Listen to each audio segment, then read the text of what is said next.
ये जो श्लोक, इस पे मैं बार बार आपको बता रहा हूं कि ये जो श्लोक है ये वापस आपके घर जाने का रास्ता बता रहा है। वापस आप अपने घर कैसे चले जाओ ये रास्ता बता रहा है। इस श्लोक में समझाया गया है कि आप वापस अपने घर कहाँ जा सकते, कौन सा घर, उसका भी उल्लेख यहां पर हो गया है, भगवत धाम। और भगवत धाम में कहां पर? भगवान के चरण कमलों में। कितना बड़ा स्थान, कितना बड़ा स्थान। श्री श्यामा श्याम के श्री चरणों में भगवत धाम वापस चले जाते हैं। मात्र हरि कथा श्री कृष्ण लीला सुन सुन सुन सुन के। क्यों? कि जैसे जैसे जैसे कोई श्री कृष्ण कथा सुनता है, जैसे जैसे जैसे कोई सत्संग सुनता है, जैसे जैसे, अच्छा एक बात बताओ, सत्संग का यहाँ अर्थ स्पष्ट निकला है श्री कृष्ण कथा। क्योंकि आज कलयुग में सत्संग के नाम पे पता नहीं कितने भाषण दिए जाते हैं, और उन भाषणों का उद्देश्य मानसिक उपज। याद रखना, कोई भी सत्संग मानसिक विचार नहीं होते हैं।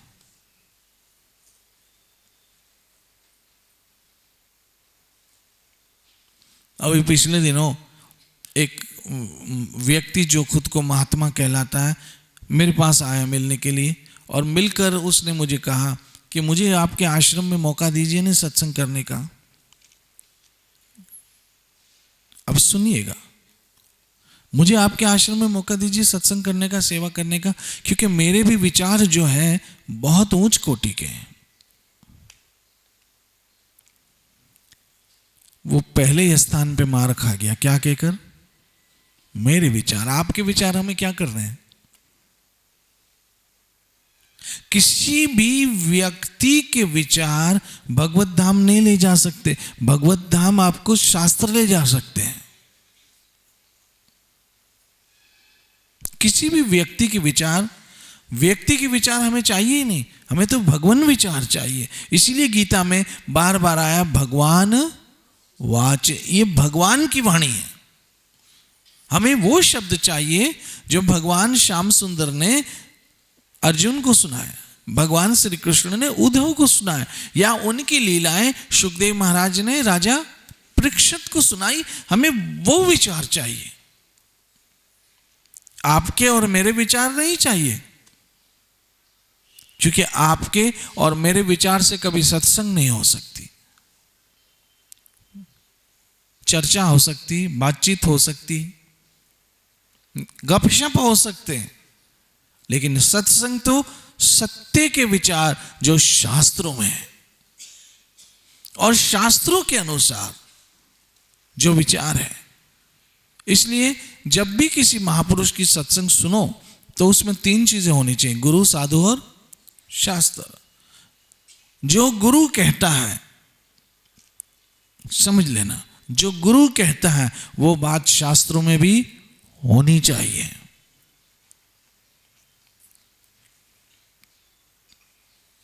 जो गुरु कहता है वो बात शास्त्रों में भी होनी चाहिए, और वही बात जो गुरु कहते हैं वो हमारे पहले के आचार्यों ने भी कही हो। ये चेक एंड बैलेंस, नहीं तो कोई भी आदमी यहां गुरु बन जाएगा। आजकल तो हमारे भारत में किसी पे कोई रोक टोक तो है नहीं, कुछ भी अपने मन से किताबें लिख देते हैं लोग, अपने मन से कुछ भी लिख देते हैं।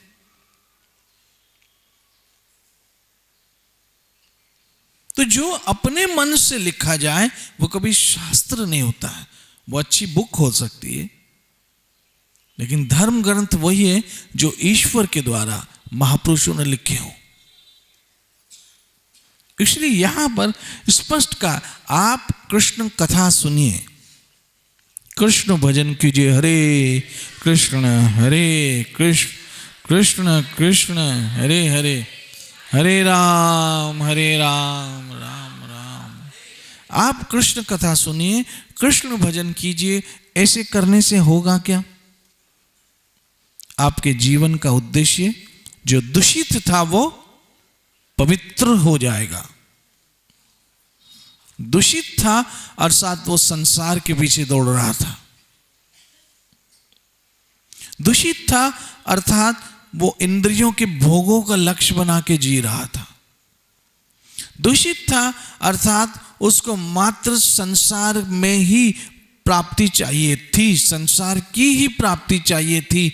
और अब आहिस्ता आहिस्ता आहिस्ता वो संसार प्राप्ति के बजाय भगवान प्राप्ति चाहता है। ये दूषित लक्ष्य पवित्र हो गया। जब आपका जीवन ये सोचने लगता है कि मुझे भगवान चाहिए, मुझे भक्ति चाहिए, मुझे भजन चाहिए, तब आपका लक्ष्य पवित्र हो गया। और मुझे ये बहुत प्रसन्नता हो रही है कि जितनी माताएं और जो सज्जन यहां बैठे हैं, इन सबों का लक्ष्य अब पवित्र हो गया है।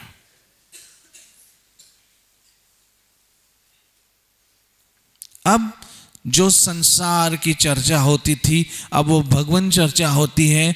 जो संसार की बातें होती, अब वो भजन हो रहा है। हरे कृष्ण कृष्ण कृष्ण हरे हरे, हरे राम राम राम। और ये कब संभव हुआ? कब संभव हुआ? इसके लिए संतों ने कहा, बोली मेरी बदल गई, अब मेरे बोलने का ढंग बदल चुका है। पहले मैं संसार की चर्चाओं में लगा रहता था, अब मैं हरि नाम में लगा हूं। पहले मैं संसार की विषयों वासनाओं की बातों में लगा था, अब मैं पवित्र शब्दों का उच्चारण करके हरि कीर्तन करता हूं। हरे कृष्ण कृष्ण कृष्ण हरे हरे, हरे राम राम राम। पहले मेरा समय संसार में टाइम पास के लिए जाता था, अब मेरा समय कृष्ण कथा में टाइम यूज में जा रहा है। पहले समय पसार होता था, अब समय का सदुपयोग हो रहा है। एक एक पल मेरा सदुपयोग में जा रहा है, क्योंकि वो एक एक पल मैं कृष्ण के साथ बिता रहा हूं, मैं कृष्ण चर्चा में बिता रहा हूं, मैं कृष्ण कथा में बिता रहा हूं, मैं कृष्ण कीर्तन में बिता रहा हूं, मैं कृष्ण दर्शन में बिता रहा हूं, मैं कृष्ण के पीछे विचार करके बिता रहा हूं। इसलिए वो मेरा एक एक पल सदुपयोग में जा रहा है, वो मेरा क्षण पवित्र हो गया। ये कैसे हुआ? हाँ, बोली मेरी बदल गई, अब मेरे बोलने का ढंग बदल गया। बोली मेरी बदल गई, यही तन यही देश।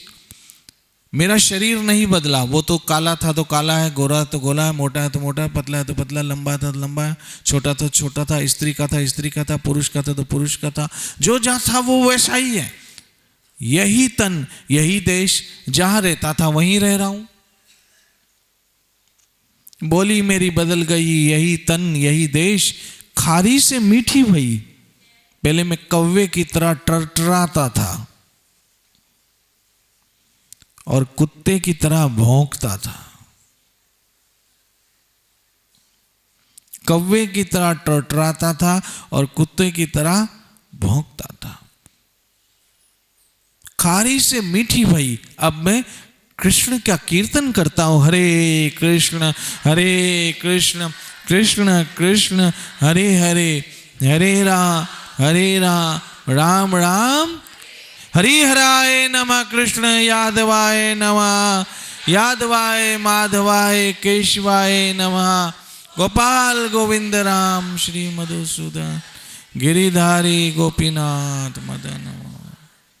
खारी से मीठी भई, जब पाया सतगुरु उपदेश। जब मेरे गुरुदेव की कृपा मुझ पे हुई, मेरे गुरुदेव का सानिध्य प्राप्त हुआ, मेरे गुरुदेव का संग प्राप्त हुआ, और उस पवित्र वाइब्रेशन ने, पवित्र तरंगों ने मेरे लक्ष्य में परिवर्तन कर दिया, मेरे मन में परिवर्तन कर दिया, मेरे जीवन में परिवर्तन कर दिया। और अब खारी से मीठी भई, जब पाया सतगुरु उपदेश। पहले 2 लोग भी मुझे सुनते नहीं थे, अब 10 लोग मुझे सुनते हैं। क्यों? अब मैं मीठा बोल रहा हूं। किसके लिए? कृष्ण के विषय, कृष्ण के विषय बोल रहा हूं, क्योंकि मेरे जीवन का लक्ष्य परिवर्तन हो चुका है।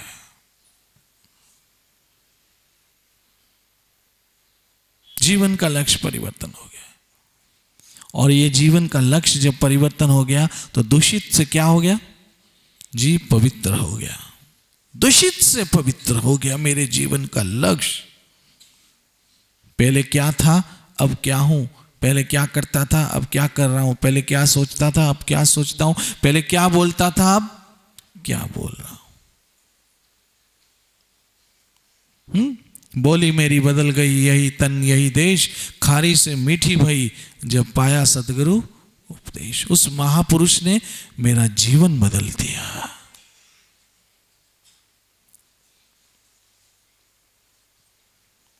हम भटके हुए एक राही थे दुनिया की अंधेरी राहों में। हम तो अंधेरे रास्तों पे चल रहे थे, अंधेरे रास्तों पे चल रहे थे।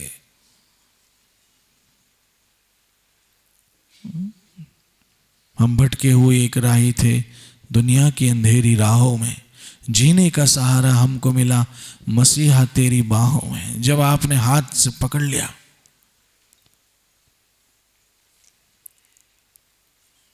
तो हमारा जीवन का रास्ता ही बदल गया।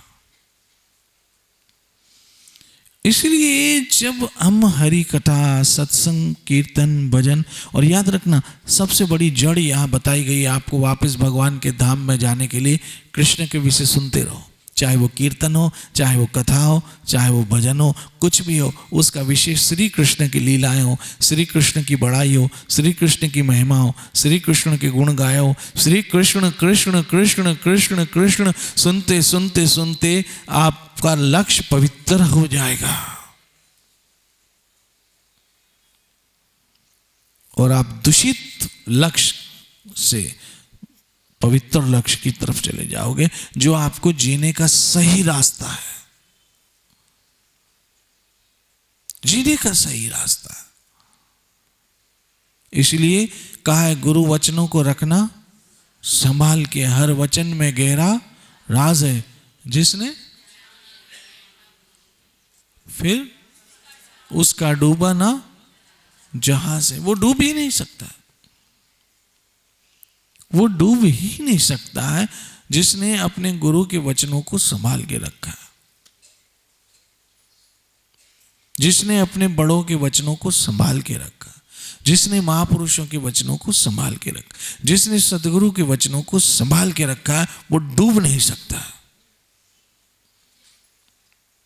कृष्ण का प्रसाद, कृष्ण की वाणी, कृष्ण के दर्शन, कृष्ण का नाम, कृष्ण की कथा, कृष्ण की लीला, कृष्ण की बातें, कृष्ण के शास्त्र, कृष्ण की वाणी, ये सब जीवों को पवित्र करता है,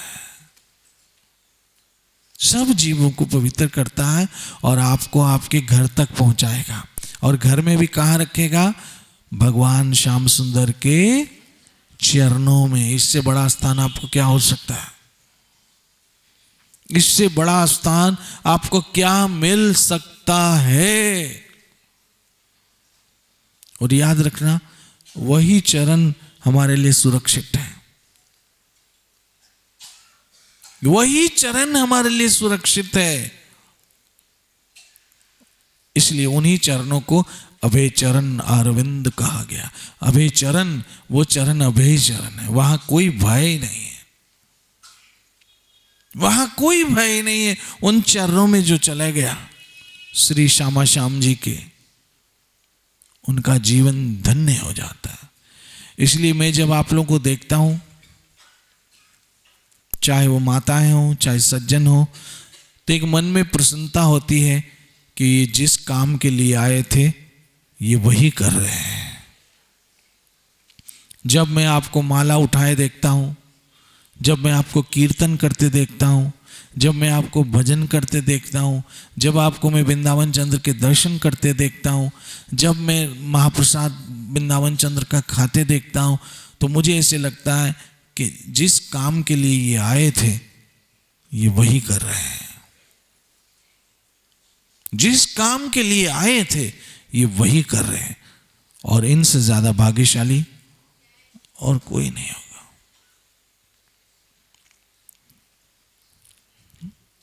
और जो संसार में भटक रहे हैं, भले अरबों रुपए बना रहे हैं, भले करोड़ों रुपए बना रहे हैं, अपना दिमाग चला चला चला चला के खरबों रुपए बना रहे हैं, लेकिन अंत समय उन जैसा गरीब कोई नहीं होगा, क्योंकि उन्होंने जो कमाया उसमें से 1 रुपया भी अपने साथ ले जाने की हिम्मत नहीं रखता। वो किसी ने एक बहुत अद्भुत बात बनाई है कि भले संसार में जमा कर लो हीरे और मोती, भले संसार में जमा कर लो हीरे और मोती, लेकिन एक बात याद रखना, कफन में जेब नहीं होती। जो हमको कफन पहनाया जाएगा उसमें कोई जेब नहीं होगी जिसमें लेके जाएंगे।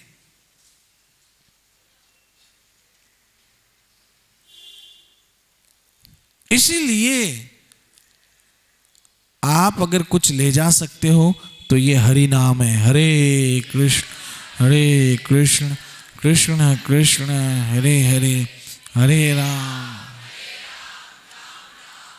इसलिए जब जहां मौका मिले भजन करो, जब जहां मौका मिले कीर्तन करो, जब जहां मौका मिले कृष्ण का स्मरण करो, जब जहां मौका मिले कृष्ण के दर्शन करो। बार बार उठते बैठते चलते फिरते, छींक लेते, खाते पीते, यॉर्निंग करते, जमाई लेते, कुछ भी करते, कृष्ण याद आना चाहिए। जब आप छींक लो तो भी बोलो कृष्ण। आपका ऐसा होना है। वो आपकी सर्दी है ना, वो भी माला है। आपकी छींक भी माला बन गई। आपका योनिंग गोविंद, ये आपका योनिंग भी माला हो गई। लो, आपका उठना बैठना चलना फिरना सब भगवान भजन से जुड़ा हो। आप ट्रेन में चढ़ते हो तब भी कृष्ण को याद करते, गाड़ी से